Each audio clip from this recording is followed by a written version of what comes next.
د امر بالمعروف وزارت ولایتي محتسبینو په دې اونۍ کې د میرمنو د حقوقو اړوند 131 بېلابېلې قضیې حل کړي دي چې د یادې شمیرې له مخې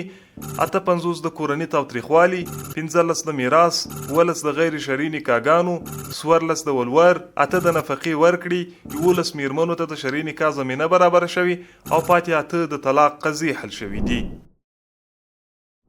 محتسبینو په ټولنه کې د قومي او ژبني تعصباتو د مخنیوي او د یووالي روحیه د پیاوړي کولو لپاره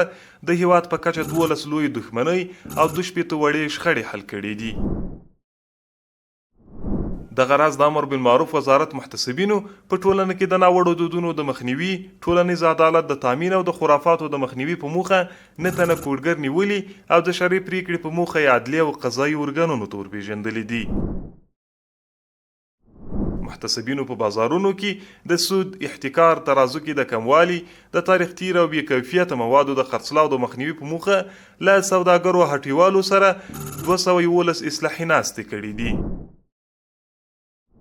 او وروستی خبر دا چې د امر بالمعروف نهي عن المنکر او شکایتونه اورېدلو وزارت محتسبینو د هیواد په کچه له ځایي خلکو سره د عامه ذهنیت د سمون، اسلامي نظام د ملاتړ او په ټولنه کې د معروفاتو اقامې او منکراتو مخنیوي په موخه په دې اونۍ کې 422 اصلاحي ناستې کړي دي.